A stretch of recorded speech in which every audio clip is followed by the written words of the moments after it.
Et on vous parlera bientôt aussi sur la chaîne YouTube avec Damien de Hisense de leur nouveau bébé, le 116 RGB Mini LED TV 116 UX. Ils gardent la même dénomination, donc du coup c'est RGB Mini LED TV 116 UX.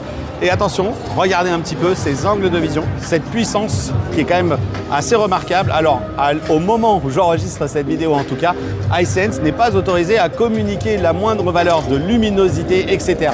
Là où j'ai envie d'attirer votre attention, c'est que ce produit qui est dévoilé ici, il introduit une nouvelle chose au sein de ce RGB Mini LED, quelque chose qui est technique et qui permet, qui du coup induit chez Hisense une dénomination de RGB Mini LED Evo. C'est juste là-bas.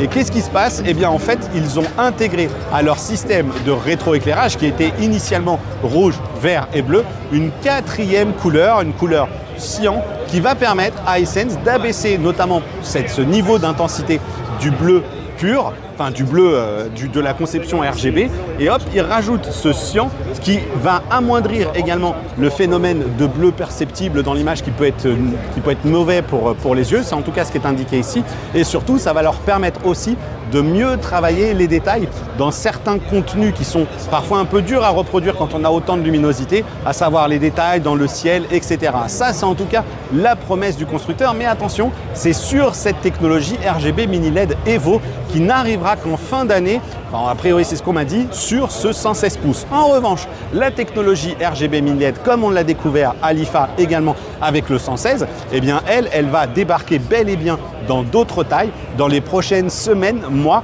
et pour autant, Hisense n'a pas autorisation de communiquer là-dessus. Ils ne peuvent pas nous dire dans quelle taille ça va débarquer, à quel niveau de prix, etc. C'est quand même assez frustrant. Je ne sais pas pourquoi on en est là, mais en tout cas ici au CES, alors que les produits arrivent tout bientôt, ils n'ont pas le droit de communiquer là-dessus. Les différentes divisions n'ont pas le droit de communiquer là-dessus. Il y a différentes évolutions, j'y reviendrai. Je vais vous en parler de toute façon avec Damien de Hisense. Et puis, une fois de retour à Paris, j'ai fait masse d'images, on débattra avec des lives, on en discutera, etc.